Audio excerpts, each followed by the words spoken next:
Imagine building a company, working day and night, and still being on the edge of bankruptcy.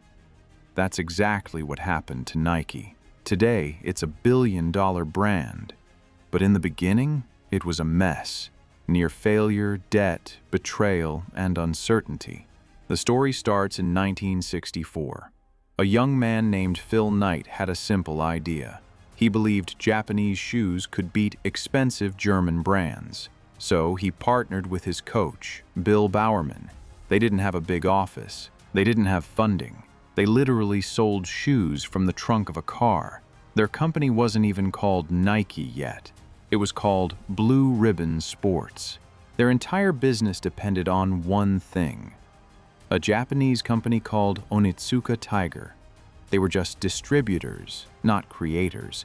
This means no control over product, no brand identity, no real power. If Onitsuka decided to cut ties, the business would collapse instantly. And guess what? That's exactly what almost happened. As Nike started growing, Onitsuka got uncomfortable. They secretly planned to replace Blue Ribbon Sports, take over their distribution network. Phil Knight found out, and it hit like a shock. Imagine building something for years, and suddenly it's about to be taken away. This was the moment Nike almost died. Nike didn't have money. Banks didn't trust them. Cash flow was a constant problem. At one point, they were selling more shoes, but still had no money in hand. Why? Payments were delayed. Inventory costs were high. Loans were getting rejected. Phil Knight once said, "We were always one step away from disaster." Instead of giving up, they made a bold decision. Let's create our own brand. No more dependency. No more middleman.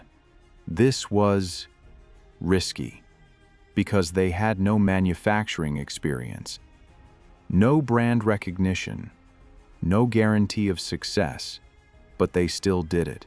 In 1971, Nike was born. The famous swoosh logo, designed for just $35. At that time, nobody knew. This would become one of the most iconic brands ever. Bill Bowerman had a crazy idea. He poured rubber into a waffle iron to create a better grip for shoes. And that's how the waffle sole was invented. This innovation improved performance, differentiated Nike from others, gave them a unique identity. Nike started gaining attention. Slowly, athletes began trusting them. Then came a big shift: endorsements. Instead of just selling shoes, they sold a dream, performance, victory, identity.